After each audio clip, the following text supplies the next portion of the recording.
This is Business Talk, and I'm Norman Liss. This program is dedicated to helping people do better in business. We're going to be doing something a little different today. We're going to talk about getting a job. Now, this applies to both people who are starting out and those who are now finding themselves in the position to find a job when they haven't worked before. And we're also going to talk a bit from the employer's viewpoint about the question about retaining good employees. My guest today is Jordan Anderson, and Jordan is the head of Jordan Anderson Advertising, and it's an interesting business because it specializes in the process of employment advertising. Jordan is quite an authority in the subject. He's been a contributing editor to American Careers and conducted seminars. And Jordan, I guess we should start off by asking, what's the most difficult thing about finding a job? Well, not to paraphrase Mel Brooks, but I'll paraphrase him in a 2,000-year-old man. I'll sum it up in one word: fear. Fear? Yeah. Fear of what? Well, if you take let's say a college grad or someone changing careers or someone in transition, it's fear of the unknown. How does a college grad enter a job market? How does a person who's thinking about changing careers sit down and write that resume? So a lot of this, a lot of the barriers we put in front of ourselves are imaginary in the sense that they need to be broken down into step 1, step 2, and step 3. Is that fear of rejection? Is it fear of embarrassment? Fear of what? Yes, and more. I think the biggest fear, Norm, is fear that they're not going to measure up and they're not going to succeed like the so-called experts who are in the perhaps field that they're trying to get into. Fear of the job or fear of not getting the job? I think fear of the process of getting the job. Okay, so let's talk about the process. Okay, so you're looking for a job. This applies both to those people who have worked before or who are just coming out of school. What's the first step? And let's talk about the subject of resumes. I know both of us have some strong feelings about resumes. What about the resume? It's probably the most overrated marketing tool in the career market. I'm a strong believer in avoiding using the resume whenever possible. The other piece of paper that goes in that very same envelope is the cover letter. The cover letter is much more important than the resume. The resume is probably an extremely negative piece of paper, and it causes more detriment than goodwill or effectiveness or whatever you want to call it. Let's get back to the resume itself in a moment, but let's talk first about how you feel about a letter without a resume, even though the advertisement may say send resume. I think you need to have a resume. It's part of the system, and I think in order to succeed in the job achieving system, you need to have a resume. I think what needs to be emphasized is the importance placed on a resume. The idea of going to resume services, the idea of spending inordinate times on a resume is not justifiable as far as I'm concerned. What's wrong with resumes? What's wrong with what's in resumes? This gets back to the original question about fear. A resume is a piece of paper, and this piece of paper, people have a overestimation of how important or how powerful this piece of paper can be in the job getting process. It scans or screens most people out of jobs. A cover letter is much more enticing. It helps market the individual in a way that's a lot different than a resume. So to answer your original question, you do need a resume, but in terms of a whole marketing plan, I would not put that much emphasis on the resume. as much emphasis as people are putting on. More support than really doing the marketing job that it's supposed to be doing?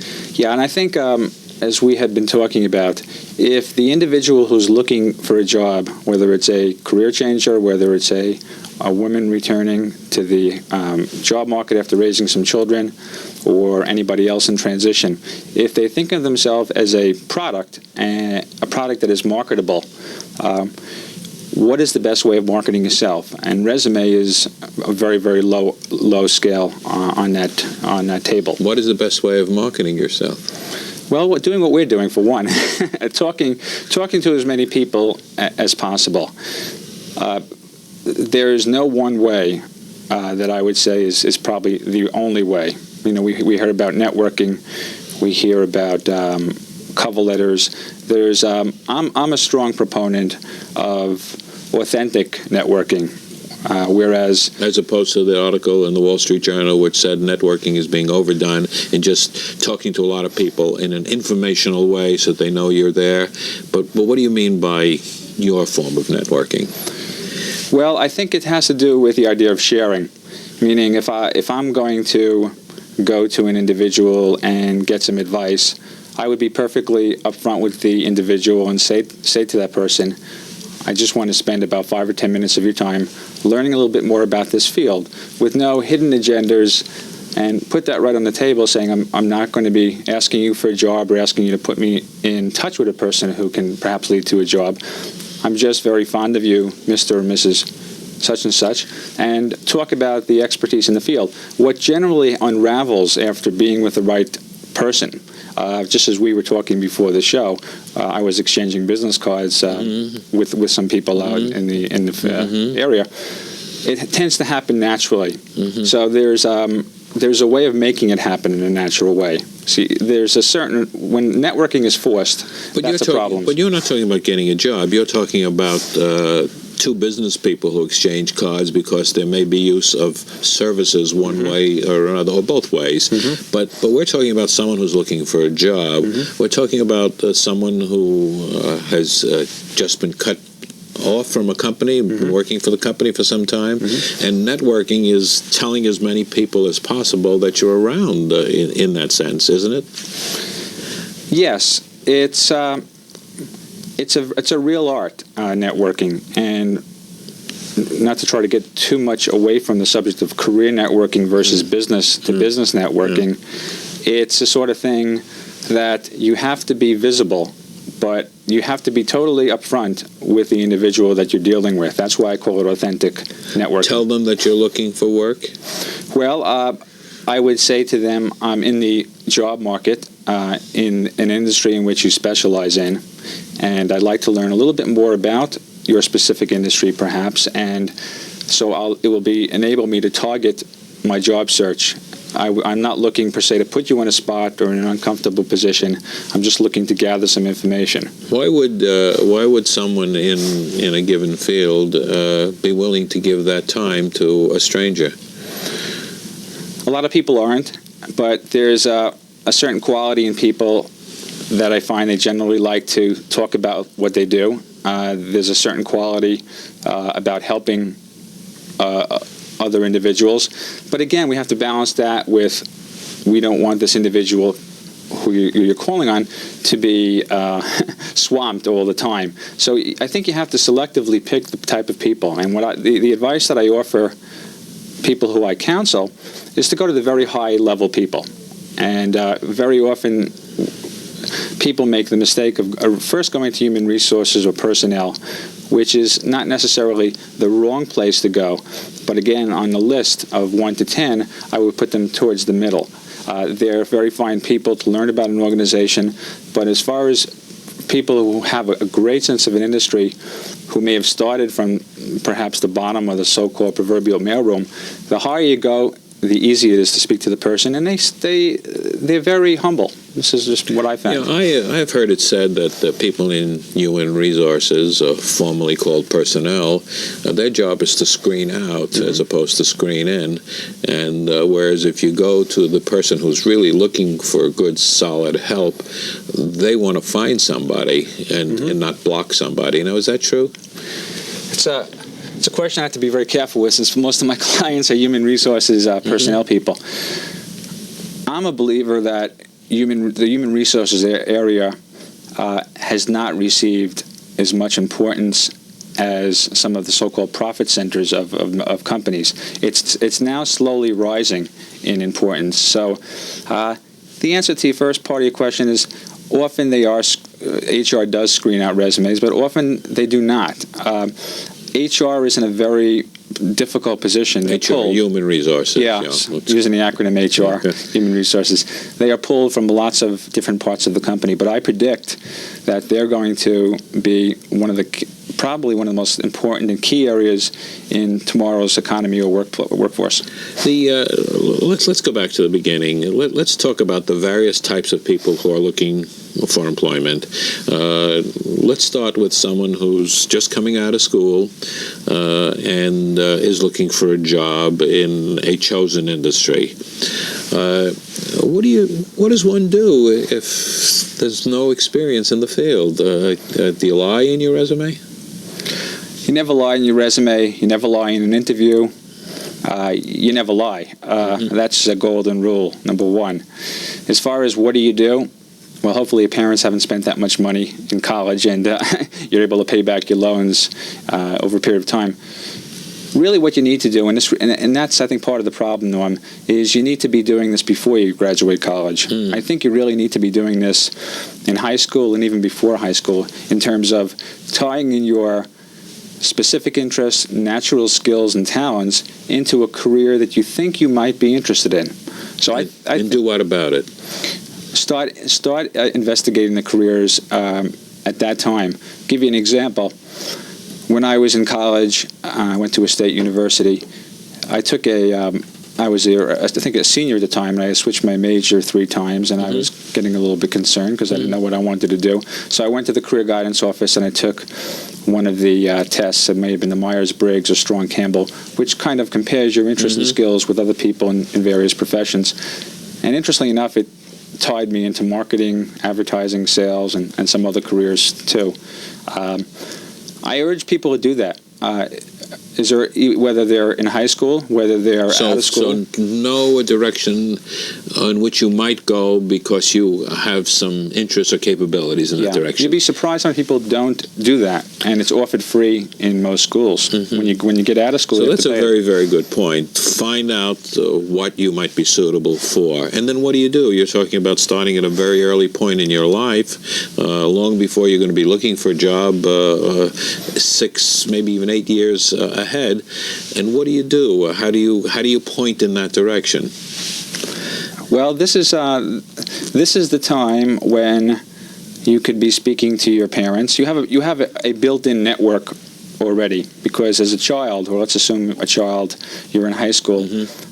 Assuming your parents or family members know other people in the field that you're perhaps interested in, there's certainly nothing wrong with. Or this is a natural introduction to say, hey, I'd like to come over to your house and talk about this because I'm thinking of applying to college and I want to make sure the school offers something in the way of the field that I might be interested in. Talk to people who are in the field which you might be going to and learn more about it. Absolutely. How about getting summer jobs or after-school jobs in those fields?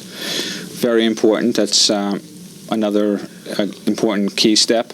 Too often I find that people in college in their summers will look for jobs where they can make money as opposed to taking a job in the field in which they hope to enter, even if it's a menial job. And I believe that's a mistake. I think that you really don't learn how a business functions until you're in it at some level and you see it from the inside. You can have all the knowledge and all the training in the world, but if you don't know how the business functions, the industry functions, then you're a stranger.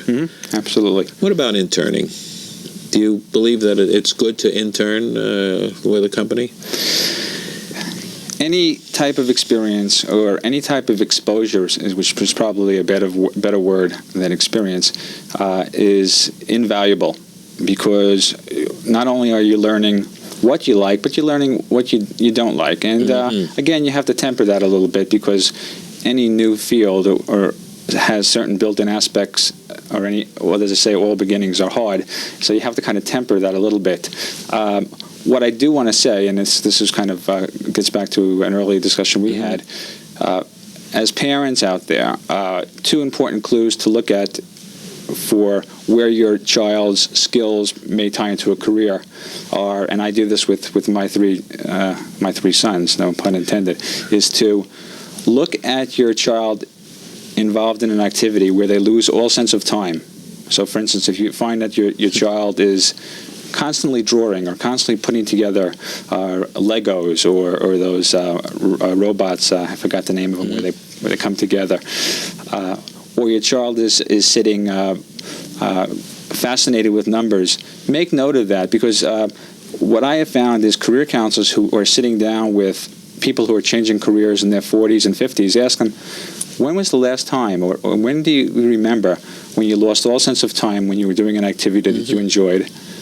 And when do you do an activity when you feel as if you're a child doing something naturally? So that's just two important clues in addition to the tests that we're talking about. Now, let's move along here from a company viewpoint. Is there a benefit in hiring young people or bringing in interns? It does take a lot of time and training in order to take someone with less experience and to teach them, to guide them. Is there a value as far as the company is concerned?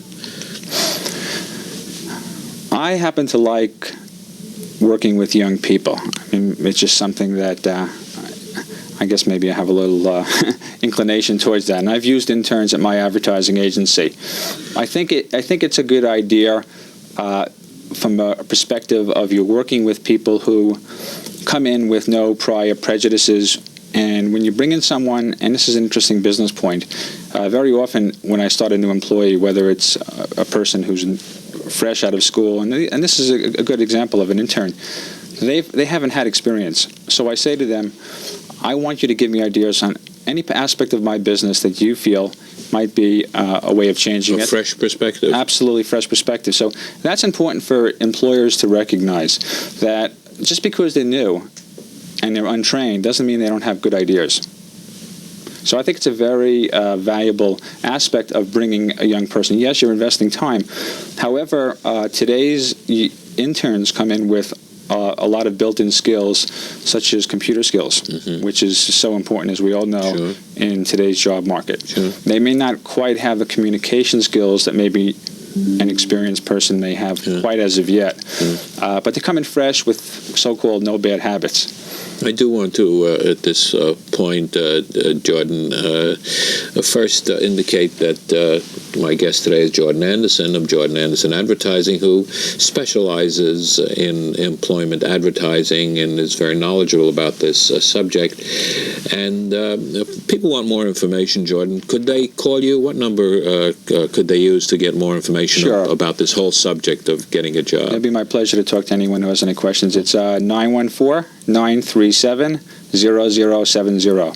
It's a nice, easy number to remember, and we'll put it up in the closing credits so that people can call you. Let's move in another direction now. You're presenting yourself. You've sent out your letter and your resume, and you're going in for an interview. How do you market yourself? Do you come in strong? Do you come in weak? Do you control the meeting? Do you bring things along with you? Let's explore that. Yeah. I just, interestingly enough, as a sidebar, I specialized, as you know, in employment advertising, and I try to bring out what's unique about a particular organization, and I do that through means of advertising and other marketing strategies in the recruitment world. And how this whole thing evolved is my fascination was with marketing, self-marketing, or marketing people, marketing individuals for jobs. So getting back to an earlier point I made is people need to sit down and do a marketing plan of themselves. And this is something that I give a seminar on as well. And what do you include in that?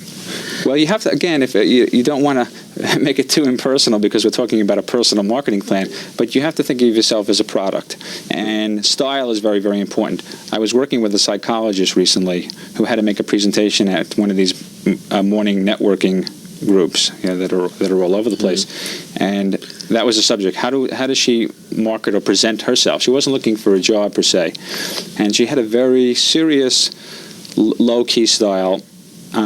And most of the people in the group were very dynamic and conversational. So I think, to answer your question and relating this to the career, I took what she had. I took the strengths that she had, and I built upon them. Now, that's an important aspect. Is this a verbal presentation you're talking about, or a written presentation? This was a verbal presentation, similar to perhaps maybe an interview might be. So I think what you need to do, it's really kind of a multi-fold question and answer. You need to sit down and figure out what type of individual you are. How do you sell and how do you market yourself? And you don't want to be inauthentic. You want to be yourself, which is the most important thing. Listening, as we're conversing now, getting a feel for the type of person. If you're speaking slowly, I would try to maybe temper the speed of how I'm speaking. But again, you want to keep it you. It's, again, a very important balance. Do you practice? Yes, you can practice. There's a number of ways of practicing. You can practice with an individual. You can practice in front of the mirror. Look at the mirror. I find that very effective. You can tape yourself. You can have someone tape you. Practicing is extremely critical. And there's a number of standard questions that you can just pick up and just work with those questions. But I think also, with any marketing plan, I think it's nice to have a couple of important statements that you want to bring into the interview at an appropriate time. Think them out in advance and find ways to bring them into interview. That's the preparation. How about visual presentations, leave with type of things? You go to an interview looking for a job. Is there something you want to show? Is there something you want to leave? Depends on the field you're in. Of course, as you know, in the advertising world, show samples. There are people who show their portfolios, their art portfolios and copywriting. But what if you're looking for a job and it's not in that specialized field? Well, there's something which I remember when I was straight out of school and I was interviewing at the big advertising agencies, and there was some pearls of wisdom that were offered to me. One fellow said he made up what is called an I Love Me book. What is that? An I Love Me book is a book of your past accomplishments, what you're most proud of. Now, you have to, again, be careful when you're in an interview about bringing out something about when you won the best vocal contest when you're in third grade. But if it's relevant to what the job is about, I think it breaks up the tension. I think it's a way of separating you from the competition. Is it humorous? Is it facetious? Is it dead serious? In the way you present it. In the I Love Me book, yeah. I think it could be a combination, and very often you may have it with you, but depending on the interviewer, you may choose not to bring it out. Again, that's part of the selling skills that are involved in an interview process. Should you be reluctant to be obviously selling yourself? Is there such a thing as trying too hard in an interview? There's a certain amount of tact and good taste that individuals have to exhibit. You don't want to make it too obvious. You don't want to be too pushy. You don't want to... there's always that used car salesman stereotype, which you don't want to fit into.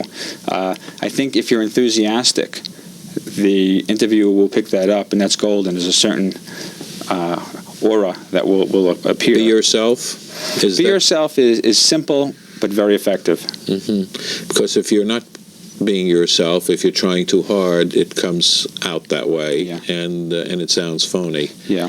And so to sum it all up, be yourself, sell yourself, bring material along, reach out to people, let people know that you're looking for a job, and be truthful at all times, and hopefully it'll all turn out to be successful. I guess that's what it all amounts to, isn't it? Yeah, the key, Norm, is, again, getting back to the marketing plan, is first to know yourself, and that requires a lot of what we've been talking about. Once you get to know yourself and how your skills relay to a particular career or job, and don't be in such a rush to say this is going to be the ultimate job.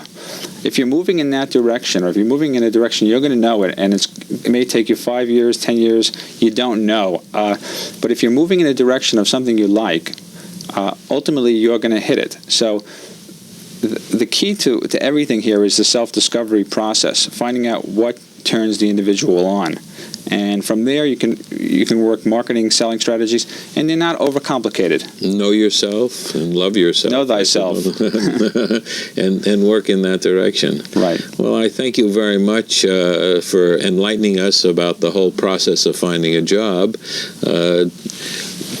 We're talking today with Jordan Anderson, and we're really discussing the whole subject of finding a job and getting into it. Jordan, maybe we ought to take some time to wrap this up and say, if you were looking for a job today, what would you do? Now, you've got a successful business and you're specializing in the field. What would you do? How would you make that cold approach?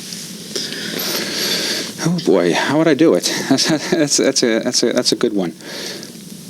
Well, I would probably start with, again, depending on the field that you're in, but assuming, let's think from a marketing field or a sales or advertising field for a moment. Well, let's try to be more generic so I can be more helpful. I would figure out what's my strongest asset in the job process. For me, I tend to do well on the phone, and I tend to do well in presenting myself. Well, that's an interesting point, is find the best way to do it, whether it's telephone or in person, right, or letter. For others, people love to write, and that's where their strengths are. Go to your strength. If it's writing, go to writing. And our strength is that we've run out of time, so I thank you very much. My pleasure.